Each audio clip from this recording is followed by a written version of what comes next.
Hi guys, sustaining. I hope mko poa, niko fiti, and I thank God for everything. Karibuni sana in our today's video. Thank you so much for stopping by and thank you for clicking it. My good name is Polly J. If you're new here, you're much welcome. Na kama wewe ni returning subscriber pia, karibu, and I love you so much. So in our today's video, it is an interview with our one and only Rehema. If you do not know her, you will get to know her in a few. But kwa wale ambao mnamjua, just sit down, relax and enjoy. Wasewa Gulf, tuko hapa. Team Strong, we love you and we are here for you. So, just to continue, let's proceed and let's allow our guest to introduce herself.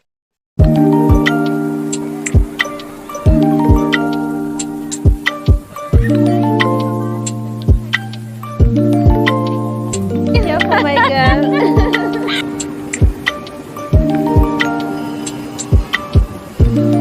Polly J, may God bless you. Welcome. Hello guys, hope you're doing fine. I'm doing fine too. And my name is Rehema Ndira, a Kenyan currently in Saudi Arabia. And thank you so much, Polly, for hosting me. You're much welcome, Rehema. So we now know your name and we would also like to know, like, where is Rehema? What is she doing? Anafanya nini? Because we know you and probably wengine wetu hawakujui Rehema. Uko wapi and what do you do? Okay, I'm currently in Saudi Arabia. Actually, I completed my contract in February. Mm-hmm. I'm working as a shagala. From my uniform, you can see I'm a shagala from Kenya. Yeah, so I'm in Saudi Arabia, Jeddah. And I've been here for now 2 years, almost 2.5.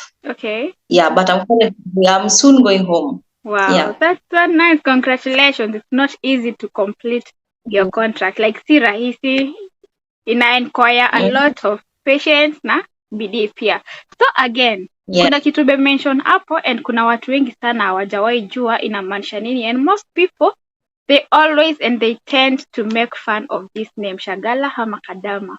Kwa njia yako ama kwa upande wako, what does it mean? Juu kuna mtu nasikiaga tu Team Strong, Team Kadama, Team sijui nini na hajui inamaanisha nini. Okay, shagala or kadama is an Arabic word, and it means house manager. So I'm a house manager or a housemaid in simple word. So I'm a house manager and I'm proud being a house manager, and that's why I put on my uniform as an identity. I don't fear. Yeah. That's so beautiful. Asante sana. At least najua sasa kuna mtu amejua hii jina wewe inamaanisha nini, because I think pengine watu wa wana make fun sana ya hii jina but wengi sana hawajuagi inamaanisha nini. So thank you so much. So as we fast forward, Rehema, I know you are a YouTuber, you are a content creator, na pia venye umesema wewe ni mfanyikazi, si ndio? So how do you manage kushikanisha hizi kazi zote? Like, how do you manage to do content creation at the same time unafanya kazi yako? Okay, first, it's something that my bosses doesn't know that I'm doing. So it's something that I'm doing chini ya maji. Hawajui I'm a content creator. Okay. And also doing that, you have just to do all their work so that you don't crisscross any other thing. They don't get that maybe you are on a video call. Like for now we are shooting. You have to ensure that all the work is done and everything is in place so that nisipate kupigiwa kelele, unaona. So it's just managing your time. You make yourself a timetable and arrange everything in time so that you don't do the other side usikose sana, unaona. And also as a content creator, you also have to ensure, like I post daily, I upload videos daily. So, balancing all these things is not easy if you don't make your own timetable. Okay. So this side, like right now, they are sleeping.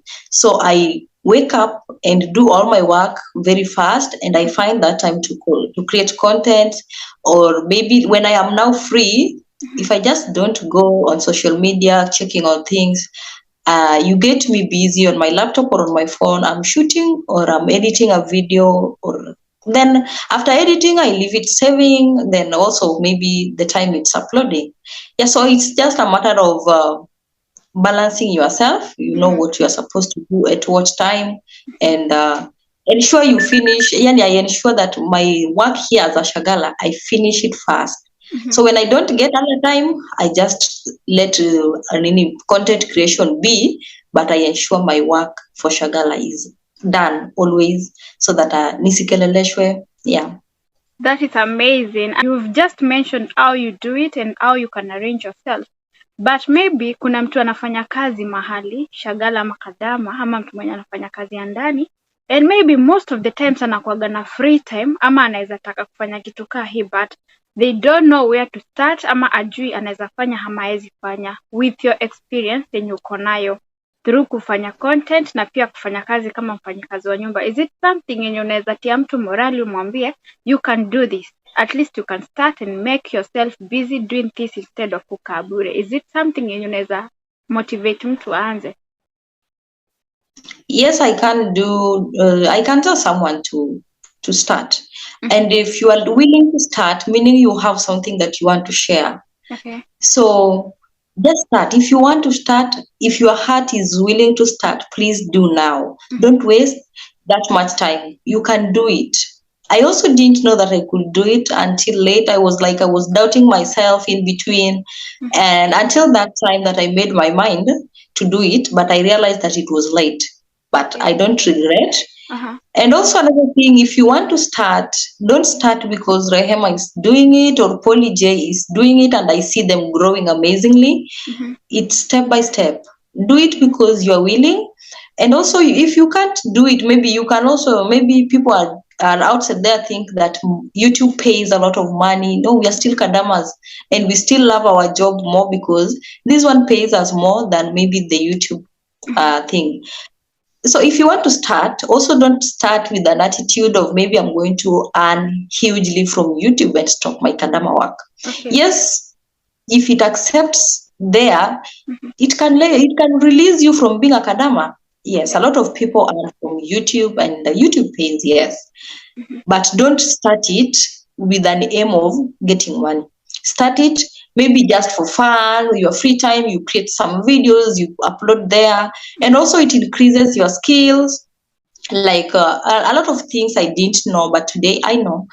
It increases your skills. Like maybe if I see something good from Polly J Alaska, I just feel free to ask her as my sister because I never did IT. I never did IT, but today I can do a lot of things. So I just ask, how are you doing this and this? And so I just add my skills. And also I'm doing it for fun. Apart from doing it for fun, I also just wanted to start my YouTube channel and like for memories, so that one day if I'll be telling even my grandchildren that I started somewhere, I was once in Saudi Arabia, and I know they may contradict and say, no, you are not there, Grandy, So I'll just tell them, go there and watch my videos and play them. So they'll play and prove that their grandma was once in Saudi Arabia, was once a shagala. Because if you believe in positivity and you believe in growth, we won't stick here. We won't be kadamas forever. We believe in growth, and I know one day we shall be somewhere greater. And so maybe other people will not believe. And in a way, that time you'll be motivating someone or inspiring someone that kumbe mtu anaweza anzia pahali na aende pahali. So it's just a matter of time also. So you keep your memories on YT, because even if it is pictures, taking pictures, you take a picture, with time you'll clear them from your gallery, Okay. But if you take a video, you put it on YT, it's there and it's there forever. Like it's there forever. That's so amazing.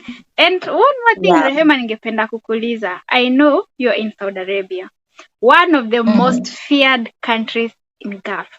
Wewe unasikiaje wakati unasikia kuna kitu ime happen, and when you do the research pengine ime happen karibu na wewe, alafu zile fears zote zenye watu huwa wako nazo kupitia, ama unajua there's that way watu huwa wana feel, especially ukiambia mtu kuna jobs, but jobs zenye ziko available saizi ni za Saudi Arabia, then wewe uko hiyo Saudi but watu wanaiogopa. Unaweza motivate watu waambie aje? Because watu wengi sana wanakuwa na hiyo mentality ya kuogopa Saudi because of stories zenye zimekuwa, but you never know. We can see you are okay, you are alive, you're kicking, you're strong. and you're still pushing, bado hujaacha kufanya job. Unaweza ambia watu aje? Because najua Saudi inaogopwa kama maji moto. Okay, one thing I know is that prayer will always help you, because if God says yes, no one can say no. So tell God something. Always speak to your God, and God will always protect you. And also another thing, I think if you're coming here in life, sometimes it forces us to take risk. Like coming to Saudi, and also you have all those stories on your mind. It's like taking a risk, because you know the dangers that are there. So you are like 50-50. I may come back safe, or I may face the dangers. So it's 50-50 thing. So one thing also I will tell somebody is that if you want to come here and your family doesn't accept, please don't, because your family will always keep you strong, will always keep you going. Like maybe me, if it goes like even 2 days before talking with my mom, I'm always down. She always keeps me going. She always, like, I just say, oh, kumbe there is someone who cares for me, who checks on me and wants to know how I'm doing. So I feel so safe. I feel so good. Also make friends. If you want to come here, you just make friends. If you are here, I have friends like Polly J. So you know, you have people like, if you go missing for even 2 days, they'll be like, oh, where's the Rehema, you know? Okay. Yeah, so if there is someone who wants to come, please don't come because it's me here.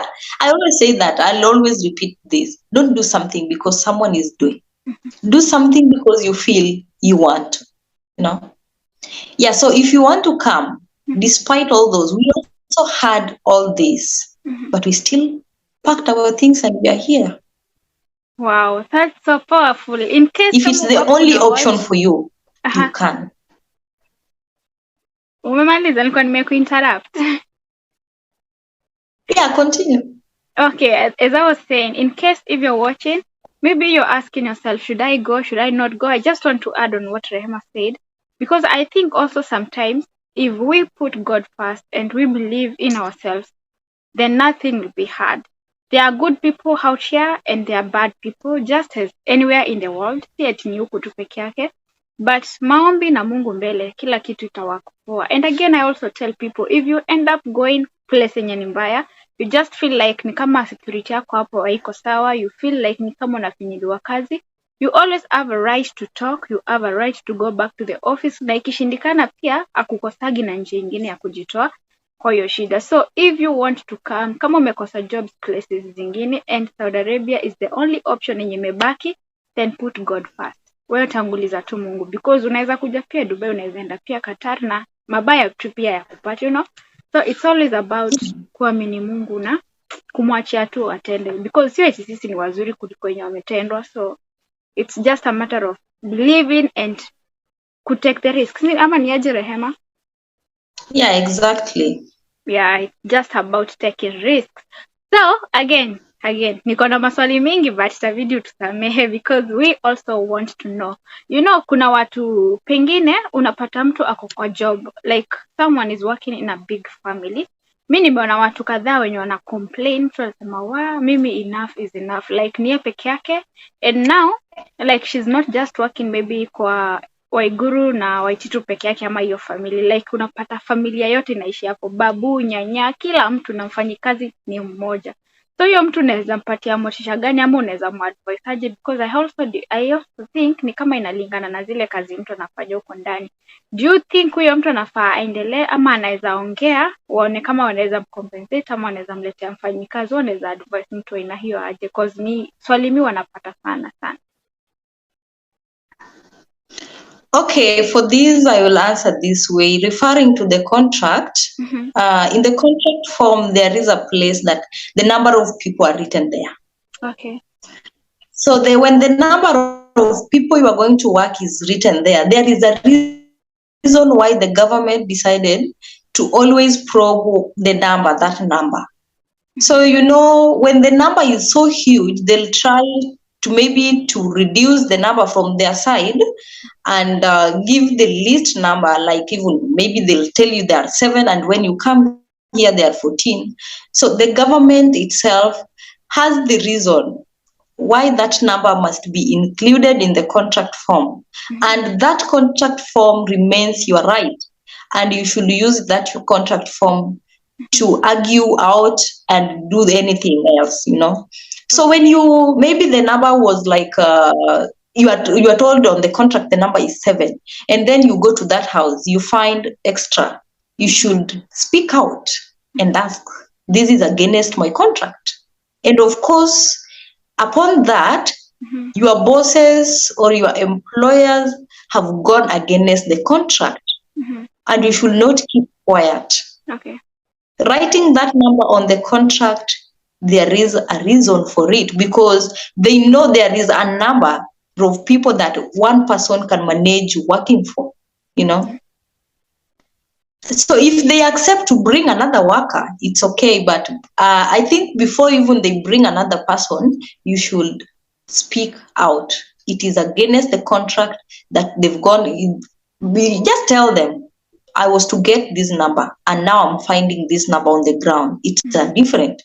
So when it's still early, start it that time when it is still early. Don't wait. Maybe after 3 months is when you start complaining. No. Complain early. You go back to the office if possible, or if they bring another worker, it's okay. It will rely with also how they will speak with the office. They may tell them, oh, yes, we exceeded, so just excuse us, we will bring another person to assist her. Yeah. Okay, tukirudi nyuma tena kidogo, concerning still the contract issue. Do you think what is written up huwa inafuatiliwa ama sometimes huwa wanapulizia, yani it's like wanaipuza tu? Do they mostly follow what is written there, ama sometimes do you think like ni kama it doesn't matter a lot to them more than you ufanye tu kazi hapo hivyo? Okay, most of them, let me talk about Saudi Arabia. Let me say, most of them go against the contract, most of our bosses. So when they find maybe one thing that is in the contract that is on their side, they really take it strictly and they ensure it is that. Like in the contract, it is written 2 years. They'll ensure it is 2 years plus, not less. Okay. If it is less, it is like a serious case for them to release you and go. So a lot of things they ignore, a lot of things they just assume, They know it is there, but they assume. Like, let me talk about this, about the leave with pay. Most shagalas doesn't know about this. There is money in that contract form that after you are done with your contract and you are going back home, you are supposed to be given that money. I did a video about the same, and how I wish people share a lot of such videos, than we share them mushene. Kuna pesa hapo inakaribia 2 months salary. Kama unalipwa 900, maybe, like for myself I'm paid 850, so it's like between 15 if you calculate it, because there is how it is being calculated. It is just very less to 2 months salary. Okay. They'll not tell you this, and that's why most of them, the contract form we are being given at the airport coming to this side. And also when you reach this side, some of them take all the documents from you because they know maybe you've not read it and they don't want you to get every information that is inside there. So this money is there and they assume that it is not there. Even for my case, I have my contract form. But let me tell you, if I never reminded them, they will just assume it that way. Because when I asked my boss, I told him, you have my money, you owe me a leave with pay money. And he was like, really? How? Where? Which money is that? So I had to explain as if he doesn't know that it exists. So when I told him, now he was like, oh, it is a 1 month salary. It is like a 1 month salary. So you get that they assume. When you talk of maybe they're assuming what is in the contract, yes, they do. Like for that money, if you don't ask them, they'll assume it. Okay. Like even for my bosses, they knew that I know that money is there. Even after asking them, he tells me that it is a 1 month salary. How? It's not. I told him no. So when maybe a shagala or maybe a worker is this side and they don't have the contract form, their bosses will assume this. If you don't remind them, they won't just come from nowhere and tell you, oh, you know what, we owe you this money. This is your leave with pay money. They don't. They won't. If you don't remind them, they assume it and they ignore as if it doesn't exist. So a lot of things they ignore or they assume that it doesn't exist. Like even for example, you are not supposed to work, maybe work here and also be taken to another family to work there. It's not there in the contract. But if they find you slippery, they take you and you'll do, and nothing will. And that is Yeah. so bad, taking advantage of someone who has worked for you peacefully, amejitolea like 24 months or even more. But I think ni vizuri pia, if they are supposed to give it, peaneni bila kuitishwa, unajua, so that hata inapatia mtu morali ya kuendelea kufanya job ama, you know, I think it is supposed to be given out bila mtu kuitisha. Okay guys, thank you so much for watching. This is just part 1, but you know what, the stories are too many. We have a lot of information to give you guys, but we cannot just give you in one video. So you know what, let's meet in the second part. And you know what, we also want to give Rehema a time to give a parting shot, and also she has a YouTube channel, so just make sure that visit, just know what she does, and tuendelee. How many aje Rehema? Yeah. Okay guys, thank you for watching. Bye. Let me see you in the next one. Bye bye.